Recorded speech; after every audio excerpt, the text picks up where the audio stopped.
Welcome to red TV. నేను మీ తేజ.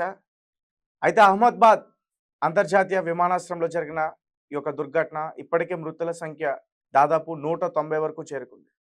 అయితే present social మీడియాలో 11A సీట్ గురించి ఎక్కువగా డిస్కషన్ జరుగుతుంది. అంటే విమానంలో ఈ 11A సీట్లో ప్రయాణిస్తే ఎటువంటి ప్రమాదం జరిగినా సులభంగా తప్పించుకోవచ్చా, ప్రాణాలు దక్కించుకోవచ్చా, ఎక్కువగా దీని గురించి డిస్కషన్ చేస్తారు. అయితే రీసెంట్గా జరిగిన ఈ ప్రమాదంలో విశ్వాస్ కుమార్ రమేష్ ఈ వ్యక్తి ఆ సీట్లో ఉండడం, ఈ ప్రమాదం జరిగినప్పుడు ఆ సీట్లో నుంచి అతను దూకి అతని ప్రాణాలు దక్కించుకోవడం ఇదంతా కూడా మనకు తెలుసు. అండ్ మార్నింగ్ కూడా దీని గురించి పూర్తిగా నేను వివరణ ఇచ్చాను. వీలైతే మార్నింగ్ ఆ వీడియోని కూడా ఒకసారి మీరు ప్లే చేసి చూడండి. అయితే ఇప్పుడు ప్రజెంట్ బయటకు వచ్చిన న్యూస్ ఏంటంటే ఈ 11A సీట్లో ప్రయాణించిన వాళ్ళలో ఇలా ప్రమాదం జరిగినప్పుడు ఇద్దరు బ్రతికారంటూ కూడా చెప్తున్నారు. నేను మళ్ళీ క్లియర్గా చెప్తున్నా, ఈ ఇన్సిడెంట్ ఏదైతే ఉందో అహ్మదాబాద్లో జరిగిందో ఆ 11A సీట్లో ఇద్దరు బ్రతకలేదు. వేరు వేరు ప్రమాదాల్లో వేరు వేరు చోట్ల ఇద్దరు బ్రతికారు. ఇద్దరు కూడా సేమ్ 11A సీట్లో ప్రయాణించారు. అయితే వేరే చోట జరిగింది థాయిలాండ్లో. థాయ్ ఎయిర్వేస్కి సంబంధించి ఇది 1998లో జరిగిన సంఘటన. థాయిలాండ్కి సంబంధించి ఒక ఫేమస్ సింగర్ ఆ విమానంలో ఉన్నారు. దాని కోడ్ TZ261. సో ఈ విమానంలో అతను ప్రయాణించాడు. సో అప్పుడు ల్యాండ్ అవుతున్నప్పుడు సూరత్ అనే ఒక ప్రాంతంలో, సూరత్ దాని అనే ఒక ప్రాంతంలో అది ల్యాండ్ అవుతున్న టైంలో ఇది చాలా పెద్ద ప్రమాదానికి గురైంది. దాదాపు 101 మంది ఈ ప్రమాదంలో చనిపోవడం జరిగింది. దాని తర్వాత ఈ 11A సీట్లో ఉన్న ఈ వ్యక్తి ఎవరైతే ఉన్నారో ఆ రోజు ఈ ప్రమాదం జరుగుతున్నప్పుడు అతను తప్పించుకుని బయటపడ్డాడు. ప్రజెంట్ రీసెంట్గా ఫేస్బుక్ ద్వారా ఈ అహ్మదాబాద్ ఏదైతే జరిగిందో ఇన్సిడెంట్ దాని గురించి అతను పోస్ట్ చేయడం జరిగింది. గతంలో తన అనుభవం కూడా ఒకసారి గుర్తు చేసే ప్రయత్నం చేశాడు. నేను గురైంది చాలా పెద్ద ప్రమాదానికి, ఇప్పటికీ కూడా నేను కోలుకోలేకపోతున్నా. అలాగే మరీ ముఖ్యంగా నా ఇంటి గది తలుపులు, అలాగే నా ఇంటి గది కిటికీలు, విండోలు ఎప్పుడు కూడా తెరిచే ఉంచమంట. ఎందుకంటే అవి క్లోజ్ చేస్తున్నప్పుడు ఏదో పెద్ద ప్రమాదం జరుగుతుంది, ఏదో నా మీద పడిపోతుంది, నేను ఎక్కడికో లోయలోకి వెళ్ళిపోతున్నట్టు ఇలా అనిపిస్తుంది. కానీ నేను ఎప్పుడు కూడా మ్యాక్సిమం ఆ ఇన్సిడెంట్ అయిన తర్వాత కొన్ని సంవత్సరాల పాటు నేను ఇంటికే పరిమితం అయ్యా. అలాగే నా ఇంటి కిటికీ ఎక్కడైతే ఉందో అక్కడే కూర్చుని బయట అంతా కూడా చూసేవాడిని.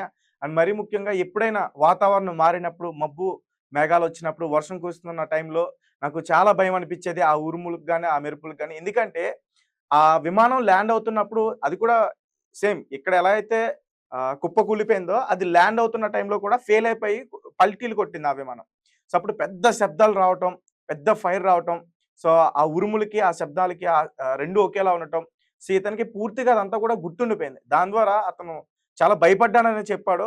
ఈ విషయాన్ని మొత్తం కూడా ఇతను ఫేస్బుక్ అకౌంట్లో రీసెంట్గా పోస్ట్ చేయడం జరిగింది. అలాగే ఇక్కడ అహ్మదాబాద్లో జరిగిన ఈ విశ్వాస్ కుమార్ రమేష్, సో ఇతను కూడా ఈ 11A సీట్లోనే ప్రయాణించాడు. అండ్ ఇతను కూడా చాలా విషయాలు కూడా షేర్ చేసే ప్రయత్నం చేశాడు. మరి ముఖ్యంగా ఇతను విమానం ఎప్పుడైతే టేక్ ఆఫ్ అయిందో 30 సెకండ్స్ లోపు ఆ విమానంలో నుంచి అతను దూకేశాడు. దూకేసిన తర్వాత అతను స్పృహ కోల్పోయాడు. తర్వాత కాసేపటికి స్పృహ వచ్చింది. దాని తర్వాత తన కళ్ళెదుట ఉన్న ఆ మృతదేహాలన్నీ కూడా చూశాడు. తర్వాత తానంతట తాను లేచి వచ్చి అంబులెన్స్కి ఎక్కి వెళ్ళిపోయాడు. ఇదంతా కూడా ఒక స్టోరీలో చెప్పారు. నిజానికి జరిగింది ఏంటంటే విమానం కుప్ప కూలిన తర్వాత అది బీజే మెడికల్ కాలేజ్ పడిన తర్వాత కూడా అతను ఆ విమానంలోనే ఉన్నాడు. అయితే విమానం పడిన తర్వాత అది పెద్దగా బ్లాస్ట్ అయింది. తన వైపు కూడా మంటలు వచ్చాయి. తన దగ్గర ఉన్న వస్తువులతో అడ్డు పెట్టుకునే ప్రయత్నం చేశాడు. అండ్ తన పక్కన కూర్చున్న వేరే సీట్లలో, అంటే నార్మల్గా వేసి ఉంటాయి కాబట్టి తన పక్కన ఇద్దరు వృద్ధులు కూడా ఉన్నారు. నా కళ్ళెదుటే వాళ్ళు కాలిపోతా ఉన్నారు మంటల్లో. వాళ్ళు కూడా డోర్ తీయడానికి ప్రయత్నిస్తున్నారు. అలాగే స్టాఫ్ కూడా అక్కడ ఎక్కువగా తిరుగుతూ ఉన్నారు రక్షించడానికి. వాళ్ళు కూడా ట్రై చేశారు సేవ్ చేయడానికి. అండ్ నేను మాత్రం ఆ మంటలు ఎక్కువగా వస్తున్నాయి అండ్ వాళ్ళు ఆ కిటికీ నుంచి బద్దలు కొట్టి తీయడానికి ప్రయత్నిస్తున్నారు. కానీ అటుపక్క గోడ ఉండడం వల్ల వాళ్ళకి ఎటు వెళ్ళాలో అర్థం కాక అలాగే ఉండిపోయారు. కానీ నా వైపు నేనున్న ఏదైతే ఉందో 11A సీట్, అక్కడ కిటికీ ఈజీగా ఉంది బయటికి రావడానికి.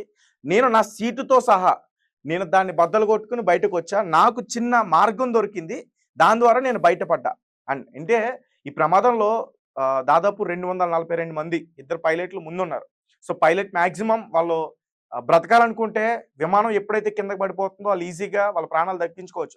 కానీ చివరి వరకు కూడా వాళ్ళు పోరాటం చేశారని చెప్పుకోవాలి. ఎందుకంటే 229 మంది, సో వీళ్ళందరూ ప్రయాణికుల ప్రాణాలు వాళ్ళ చేతుల్లో ఉన్నాయి. సో దాన్ని దృష్టిలో పెట్టుకుని చివరి వరకు కూడా వాళ్ళు ప్రయత్నించారు. కానీ ఫెయిల్ అయ్యారు. మొత్తం అందరూ కూడా చనిపోయారు, ఈ ఒక్క వ్యక్తి తప్ప. సో తనకి మార్గం దొరికింది. దాని ద్వారా అతను బయటపడ్డాడు. తర్వాత స్పృహ కోల్పోయాడు. మళ్ళీ స్పృహ వచ్చిన తర్వాత ఆ బిల్డింగ్ ఏదైతే ఉందో దాన్ని దిగి కిందకొచ్చాడు. వెంటనే స్థానికులు గుర్తించి అతను అంబులెన్స్‌కి తీసుకెళ్ళి వెంటనే ట్రీట్మెంట్ అయన్నీ కూడా ఇవ్వడం. దాని తర్వాత మోదీ గారు కలవడం ఇవన్నీ కూడా జరిగాయి. అండ్ మధ్యలో ఇతనికి సంబంధించి ఒక న్యూస్ కూడా వచ్చింది. భగవద్గీత ఒకటి దొరికింది. అది ఇతనిదే. దాని ద్వారానే ఇతను బ్రతికాడు. ఇతనిది వృషభ రాశి అని, రోహిణి నక్షత్రం అని, అలాగే 12/6/2025 ఈ రోజు ఇతని జాతకం చాలా అద్భుతంగా ఉందని ఇలా చాలా మంది మాట్లాడారు. అండ్ మరికొంతమంది ఎవరైతే విజయ్ రూపానీ ఉన్నారో సీఎం అతని జాతకం ఆ రోజు బాలేదు. అతనికి 12/6 అంటే ఇది 6 నెల 12వ తారీఖు. సో ఈ 2 కూడా అతనికి చాలా ఫేవరెట్. అతను వెహికల్స్ నంబర్స్ గాని, లేకపోతే అతను ఏదైనా కొనాలనుకున్నా, ఏదైనా చేయాలనుకున్నా ఈ డేట్స్‌లలో ఎక్కువగా చేసేవాడంటూ కూడా చెప్తున్నారు. అండ్ అదే డేట్‌లో ఇతను చనిపోవటం. సో అతని జాతకం బాగోకపోవడం వల్లే మిగతా వాళ్ళందరూ కూడా చనిపోయారనటం. ఇలాంటి రకరకాల కథనాలన్నీ కూడా వస్తున్నాయి. దాని గురించి నేను మళ్ళీ కూడా మీకు వివరించే ప్రయత్నం చేస్తా. ప్రస్తుతం ఈ 11 ఇయర్స్ సీట్ చాలా హాట్ టాపిక్‌గా మారింది. అండ్ మరీ ముఖ్యంగా వేరు వేరు ప్రాంతాల్లో, వేరు వేరు ప్రదేశాల్లో, వేరు వేరు విమానాల్లో ఈ 11 ఇయర్స్ సీట్ ఇద్దరిని ప్రాణాలనైతే దక్కించిందని చెప్పుకోవచ్చు. సో మాక్సిమం ఈ సీట్ రేట్ కాస్త ఇప్పుడు పెరిగే అవకాశం కూడా ఉంటుంది. అండ్ మరీ ముఖ్యంగా రీసెంట్‌గా బయటకొచ్చిన వార్త ఏంటంటే ఏదైతే ప్రమాదం జరిగిందో ఎయిర్ ఇండియా 171 సో ఇది అసల ఈ ప్రమాదానికి గురవ్వడానికి కారణం ఎవరు? పైలట్సా? లేకపోతే ఏటీసీయా? Air traffic control. వాళ్ళు సరిగ్గా సర్వీస్ చేయలేదా? వాళ్ళు అసలు ఏమి చెక్ చేయలేదా? దానివల్లే ఈ ప్రమాదం జరిగిందా? ఈ పూర్తి విషయాలన్నీ కూడా మనం తెలుసుకునే ప్రయత్నం చేద్దాం. ఇప్పటికే డీవీఆర్ అలాగే బ్లాక్ బాక్స్ ఏదైతే ఇవి మనకి ఖచ్చితంగా దొరకాలి. దర్యాప్తు చేస్తే అసలు ఏమైంది? దేనివల్ల విమానం కింద కుప్ప కూలిపోయింది? ఈ విషయాలన్నీ కూడా త్వరలోనే తెలిసే ఛాన్సెస్ అయితే మనకున్నాయి. అండ్ రీసెంట్‌గానే ఇక్కడ మనకి అహ్మదాబాద్‌లో జరిగిన ఈ విషాద సంఘటనలో దాదాపు 290 వరకు కూడా చనిపోయారు. అండ్ ఆ మృతదేహాల్ని వాళ్ళ పేరెంట్స్‌కి అప్పజెప్పాలంటే ఖచ్చితంగా డీఎన్ఏ టెస్టులు చేయాల్సింది. ఎందుకంటే ఈ ఫ్యూయల్ ఉండడం వల్ల ఆ మంటలు బాగా పెద్దగా ఎగసిపడి ఆ మంటల్లో ఈ వీళ్ళ మనుషుల యొక్క శరీరం మొత్తం కూడా మాంసపు ముద్దల్లా అయిపోయినాయి. అంటే ఎవరిని కూడా అంత ఈజీగా గుర్తుపట్టలేం. కాబట్టి వీళ్ళ ఫ్యామిలీ మెంబర్స్ ఆ కుటుంబ సభ్యుల దగ్గర డీఎన్ఏ శాంపిల్స్ తీసుకొని దాని ద్వారా టెస్టులు నిర్వహించి బాడీ పూర్తిగా దొరకొచ్చు, సగం ముక్కలు దొరకొచ్చు, కాళ్ళు దొరకొచ్చు, చేయి దొరకొచ్చు, తల దొరకొచ్చు. ఏది దొరికితే అది.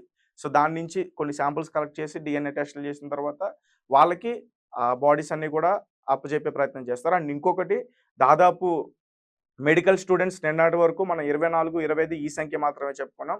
అండ్ రీసెంట్‌గా 36 వరకు కూడా చేరుకుంది. దాదాపు ఆ రోజు 100కి పైగానే వాళ్ళు అక్కడ లంచ్ చేస్తున్నారంట. సో ఆ టైంలో ఈ విమానం వచ్చి సడెన్‌గా కుప్పకూలిపోయింది. ఆ విజువల్స్ మేము ప్లే చేయలేకపోతున్నాం. ఎందుకంటే చాలా దారుణంగా ఉన్నాయి విజువల్స్ అన్ని కూడా. అక్కడ విమానం వచ్చి వెంటనే ఆ బిల్డింగ్‌ని కొట్టగానే కొంతమంది విద్యార్థులు అక్కడ మంటలొస్తున్నాయి. ఎగ్జాక్ట్‌గా ఫ్లోర్ తెలీదు నాకు. దాదాపు ఒక 6థ్ ఫ్లోరు. ఆ ఫ్లోర్ నుంచి కూడా ఆళ్ళు కిందకి దూకేస్తున్నారు. ఆ విజువల్స్ అన్ని కూడా ప్లే చేయలేం. యూట్యూబ్ గైడ్‌లైన్స్ ప్రకారం ప్లే చేస్తే మళ్ళీ మాకు స్ట్రైక్స్ పడతాయి. కాబట్టి అవి ప్లే చేయట్లేదు. అండ్ ఒకసారి బ్లాక్ అండ్ వైట్‌లో అవి ప్లే చేసే ప్రయత్నం చేస్తాను. మీరెవరన్నా మాకు కామెంట్ చేస్తే నేను లింక్ పంచే ప్రయత్నం కూడా చేస్తా. సో వాళ్ళందరూ కూడా బిల్డింగ్ నుంచి దూకేసి కాళ్ళు చేతులు విరగ్గొట్టుకుని కొంతమంది ప్రాణాలు కూడా కోల్పోయిన వాళ్ళున్నారు. అండ్ మరీ ముఖ్యంగా ఈ రోజు తెలిసింది ఏంటంటే ఈ ఘోర సంఘటనలో ఒక వృద్ధురాలు అలాగే ఒక చిన్న పాప. అండ్ ఏరోప్లేన్‌లో ఉన్న చాలా మంది చిన్న పిల్లలు కూడా చనిపోయారు. ఒక ఫ్యామిలీ మొత్తం ఏరోప్లేన్‌లోనే చనిపోవడం జరిగింది. వాళ్ళ సెల్ఫీ వీడియో కూడా బయట వైరల్ అయింది. అండ్ వాళ్ళసలు ఆచూకీ తెలియట్లే. అంటే ఇప్పటివరకు చాలా మృతదేహాలు బయటకొచ్చాయి. వాళ్ళు ఎవరు ఏంటి అనేది తెలుసుకున్నారు. కానీ ఇద్దరు ఈ క్యాంటీన్‌లో ఉన్నారు. ఒక చిన్న పాప, ఒక వృద్ధురాలు. ఆళ్ళిద్దరు అసలు బ్రతికున్నారా లేదా అనే విషయం ఇంకా తెలియలేదు. అంటే పూర్తిగా మరి ఆ మంటల్లో కాలిపోయారా? ఈ విషయాన్ని కూడా త్వరలో తెలియాల్సిన అవకాశం అయితే ఉంది. అండ్ ఫైనల్‌గా మన టాపిక్ ఏంటంటే దీనికి సంబంధించి 11 ఇయర్స్ సీట్ గురించి వేరు వేరు ప్రాంతాల్లో, వేరు వేరు ప్రదేశాల్లో ఇద్దరు ఈ సీట్‌లో ప్రయాణించడం వల్ల బ్రతికారు. సో ఒకరు విశ్వాస్ కుమార్ రమేష్, మరొకరు రుయాంగ్ సాక్ జేమ్స్ లోయ్ చూసక్. సో ఇతనికి ప్రస్తుతం 47 సంవత్సరాలు. ఇతను ఒక ప్రముఖ సింగర్. దాని తర్వాత ఈ ప్రమాదం జరిగిన తర్వాత ఆ విమానంలో దాదాపు చాలా గ్యాప్ తీసుకొని మళ్ళీ తన వృత్తిలోకొచ్చేసి తర్వాత కొన్ని మూవీస్‌లో కూడా నటించారంటూ కూడా చెప్తున్నారు. ఏదేమైనప్పటికీ ఇలాంటి విమాన ప్రమాదాల్లో చాలా జాగ్రత్తలు తీసుకుంటే బావుంటుందని నాకనిపిస్తుంది. నిపుణులు ఇంజిన్స్ సరిగ్గా ఉన్నాయా లేదా? అలాగే విమానం ప్రయాణించేటప్పుడు సర్వీస్ కూడా చక్కగా చెయ్యాలి. సరిగ్గా చేస్తే బావుంటుంది. లేదంటే మాత్రం ఇలాంటి ప్రమాదాలు ఇంకా ఎక్కువగా అయ్యే అవకాశం కూడా ఉంటుంది. అండ్ మరీ ముఖ్యంగా ఈ బోయింగ్